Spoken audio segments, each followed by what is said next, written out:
Do you remember back in March when I said this? I'm going to schedule myself time every week. I might not have the time to do this every day, but I am going to try and find myself 3 30-minute sessions a week to do this. And I'm going to post a couple of update vlogs over the course of the year and then share my progress in December so you can see how far I got with mine. Despite the best of intentions and being full of energy and enthused, unfortunately none of that materialized and it didn't happen. And I'm still here sitting with this pile. And now it's August 2022, so let's talk about what's happened.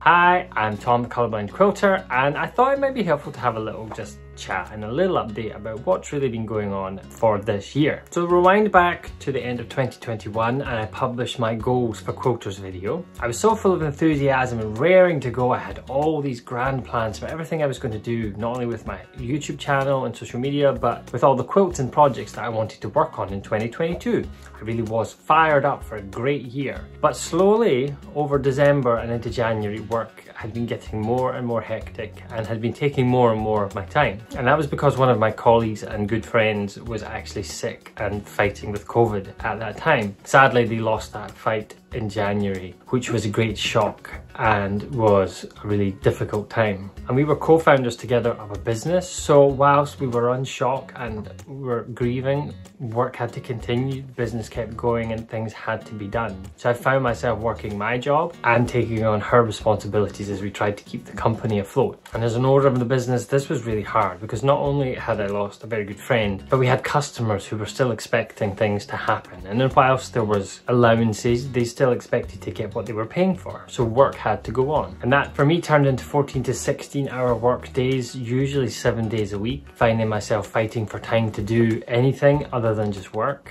Even chores in the house and walking the dog became challenging as I struggled to keep afloat. And quilting was just off the table. There was just no time. And that did start to get better in March time when we added a new team member who started to come in and help with some of the support, and things started to get a little bit better. At that stage though in March I made a video about procrastination and how it affects quilters, and I didn't really talk about anything that had gone on. I kept the video very light and on the topic, but that video got me fired up again and I was raring to go. I'm going to do this, I'm going to do that, and finish all these quilts in 30 minutes every day to do this and blah blah blah. And yeah, again, didn't happen. The only sewing I had managed to do up to that point was I was invited to teach a class for the Rebecca Page Quilting Summit that took place in April. I did a quilting class that was 60 minutes, so I spent a very crammed 10 hours of filming and prepping for that and crammed it all into 2 days and a weekend in between work. It was not a pleasurable experience, it really was a stressful, this has to be done because there is a deadline coming up for this class. But I was delighted because when the class went live, I got such great feedback, and I had already been planning this as a video series for my channel, the This Is How You Quilt It series, but I was feeling a little bit nervous about launching that series because I wasn't sure that I felt like I had enough experience to teach it. So I guess you could say I was suffering from a bit of imposter syndrome there. So the feedback and the comments that I got in my class really boosted my confidence and gave me a bit of energy to push forward and to get that series going. I spent 20 hours over the course of the week coming up with 21 quilting designs, writing down the steps and the preps and how they were sewn and getting everything ready, and then batch filmed 8 of those episodes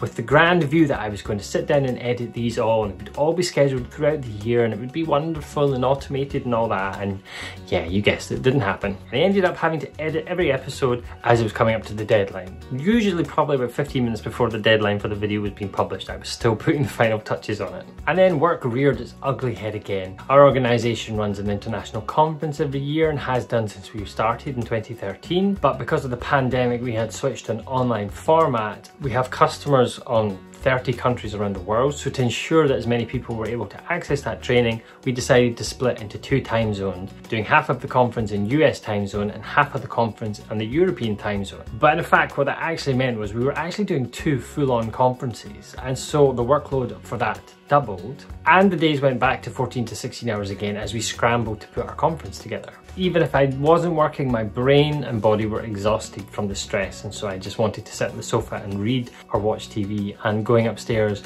sitting at the sewing machine, pulling fabric out, was just like, do we have to? However, I realised that during the online conferences, I'm not always involved in the sessions. I often do intros and host panels, but then I'm just sitting in the background making sure that all the online stuff is working and everybody can get in and out of the meeting as they need to. So I thought, why don't you spend that time sewing? Put your laptop beside the sewing machine, you can keep an eye on what's going on, but you can sit and sew. So I found myself an hour to cut up fabric for a project, and then when the conference came round, I sat, and every time I had 10-15 minutes in the middle of a session, I would sit and sew away making this project. But because it was on US hours, I found myself working from 5 p.m. till 3 a.m. UK time. So I would be sitting sewing at 2 a.m. in the morning. So it was great. And I got half of the project done. But then after the conference takes place, there's a whole procedures that we go through as we get ready to distribute recordings and everything like that, and feedback and wrapping up and then preparing for the next one. So everything again got pushed to the side to the second conference, which was on the EU time zone.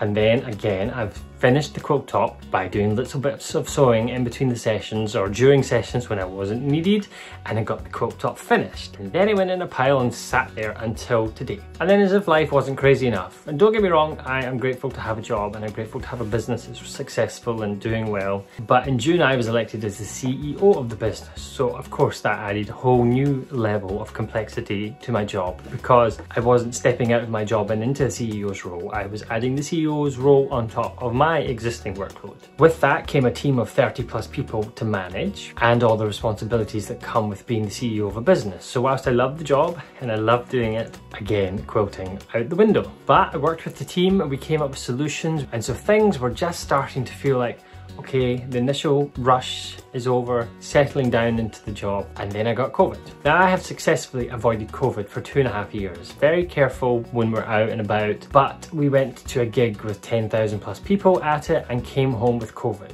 A week later, you know how it goes, got the cough, thought I had COVID, tested, was negative. The next day woke up, was horrendous. Never had COVID before, so it completely floored me. I could barely get out of bed for a week. It was horrendous. So that took 3 weeks until the point of feeling like I could actually function as a human being again, and still have some lingering symptoms, but very glad that that's behind me. But of course, in my job and in the CEO's job, missing 3 weeks of work just meant that I had an email inbox that looked like a runaway train. Now again, let me just be clear, I'm not whinging and whining because I have a busy job. I'm very grateful to have a job, very grateful to have a business that's successful and to have a great team of people that help me. But it is just nice to have a little bit of downtime for your own sanity and for your own mental health. And so I really was starting to miss that by the time we got towards the end of July. And my channel and socials were suffering. My This Is How You Quilt It series was 6 weeks behind. I should be on video 14 just now, and I'm just getting ready to publish video 8. My Behind the Blocks season 2 never made it past the starting line.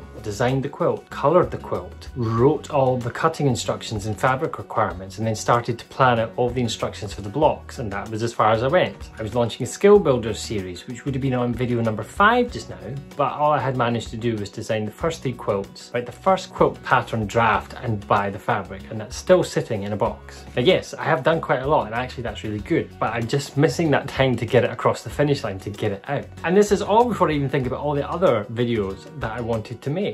But I really do want to get back to sewing for my own self, for my own personal enjoyment, and for producing content, and ignoring algorithms and all that stuff that they tell you about the YouTube and social media algorithms about producing content all the time and all this crap. I actually genuinely love making videos. I love planning, I love coming with the ideas, sitting down sewing, doing the prep, doing the worksheets and patterns. I love doing all that. I find it fun. I know other people hate it, but I really love it. So that's all part of the experience for me for doing this. And as I've said before many times, I'm not trying to be the expert or the guru. I just want to share my journey and my quilting experiences that I've had, because they might help you, or maybe you just want to sit and listen to somebody else talking about quilting like I often do. And so that's why I make my videos, because I enjoy it and I love it. You know, it'd be great to make some money, because yeah, that would be very helpful, but I do it mainly because I enjoy it and because I love the community. But in July, work was stressful, and it was because of this massive backlog. We were behind on projects, we were behind on program launches, and I had all this team of people who were working but needing sign-offs, check-ins, go-aheads with stuff, and so everything was just kind of piling up and it was getting really stressful. So I needed some form of release. I needed that mental health boost to just relax and chill and do something that I enjoyed and just switch off and push all that stuff to the side. I was missing quilting so much that whenever I had 5 minutes between meetings, I would sit and watch YouTube videos and catch up with Just Get It Done Quilt channel, or you know, Jordan Fabrics, or So Yeah, and just sit and watch them for 5 minutes. And now when I think about it, what I should have been doing is just sitting sewing for 5 minutes. But you know, I didn't quite get that, but now I get it. And so as I got towards the end of July, my brain started to say, we've got to do something, because you know, you can't just spend the rest of the year not sewing. My sewing machine would never speak to me again if I just ignored it for the rest of the year. So the very last minute, on the 30th of July, I kind of thought, I wonder what would happen if I did a quilting challenge where, you know, you have to find 50 minutes every day to just sit down and do something quilting related. I wonder if anybody would be interested in that. And then I thought, well, actually, if they're interested, that's great, but do it for you. Do it for yourself to get back to sewing. So I said to myself, right, 1st of August, I'm going to find 15 minutes every single day and I'm going to sit down and do a quilting related activity. For my 50 minutes, work can wait, doesn't matter, those 50 minutes are mine and my time. But to keep myself accountable, I'm going to post a 90-second or shorter video every single day. So I committed to doing that by publishing the first reel on the 31st of July, and woke up on the 1st of August to 2,500 views and was just blown away by how many people it resonated with and who were, I feel the same way, this is happening to me, I miss sewing. So suddenly this little community of 50-minute quilters appeared overnight, and it was amazing. And if you want to see what's going on with that, head over to my Instagram channel and look for the August Quilting Challenge, and you can see everybody that's taking part and what they're doing and the projects that they're making, because people are making some really beautiful stuff. And I think actually what I'm going to do is I'm going to share a vlog in September about what I've learned doing this challenge, not only from trying to set a habit of sewing every day, but also trying to set myself up for success by having stuff ready to do every day, because that's where time gets wasted if you're sitting around not knowing what to do. So I think I'll share another little vlog about that and just give you an update on how the month went. But so far so good. At the time of filming, it is day 16 and I haven't broken the chain. I've done it every single day and I've loved it every minute of it. So that kind of brings me to the point of this video. After that long rambling blah blah blah, you must be thinking, well, what is actually the point of this video? But I just kind of wanted to say I'm so grateful to everybody, all the comments and emails and messages that I received asking if I was okay and checking in with me. Like, it was so wonderful to hear from so many people concerned where I was and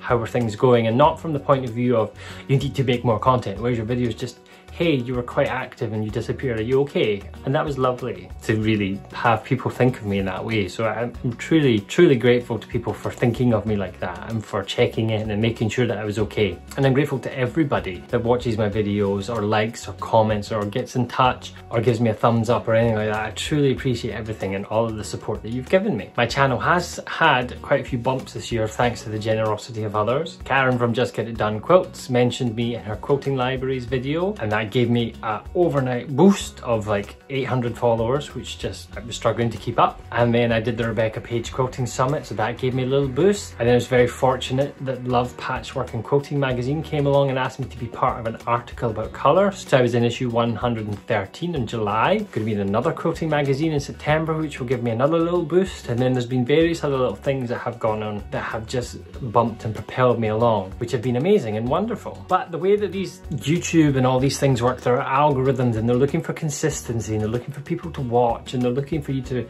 be producing content and keeping people on their platforms and all the stuff that they do to try and make money. But for me, as I've mentioned, I do love doing these things, so I don't really mind that so much. So I sat down and had to think about what it is that I want to achieve with the rest of my 2022. I really would love to catch up with some of the video series that I wanted to launch, release some patterns and various bits and pieces. So I have decided, this is my kind of provisional plan, that I'm going to try and get another 9 This Is How You Quilt It videos out by the end of the year. I'm going to get the accompanying book that over 150 people have signed up to pre-order already, which is amazing. Thank you so much. So I'm going to get that done and hopefully launched and published by November. I want to get 3 of the skill builder videos out that I've done, 1 a month, including a Christmas project because I have a really nice idea for a Christmas tree quilt. And then I have a few other videos up my sleeve that are not necessarily big full-blown tutorials, but just little things that I think about when I'm I'm sewing, like, oh, that could help somebody, or oh, I wonder if people knew that, because I didn't know that when I started. So I got lots of little things like that I want to do. But the most important thing that I'm telling myself is that that's what I want to do. If that doesn't quite happen, that's okay, because it's not about getting stressed, it's not about piling on work and creating masses of things for me to do. Whilst I still love it, it's very easy to start hating it by making myself do things. So that's how I'll try and achieve, and we'll see how we get along. And most importantly though, I will still be doing my 15 minutes of sewing every single day for me, and I'll be doing what I want to do to enjoy and to continue my love of sewing and quilting, and even perhaps try and venture into some garment making, because I got an overlocker for my birthday. So again, I just want to say thank you so much to everybody for your kind words. Thank you for watching my videos. Thank you for leaving comments and giving me thumbs up. Thank you to those that reached out to me to check that I was okay. It really does truly mean the world to me. This is such an amazing and beautiful community of people that all just have this common love and passion for quilting. So it's truly a wonderful thing, and I thank you all so much. And if you do like this video, it would really help me out if you would give me a little thumbs up and maybe consider subscribing, because that will help my channel along. Now, if you want to know a little bit about that video I talked about procrastination, you might want to try this video here. And if you want to see all the quilts that I made last year that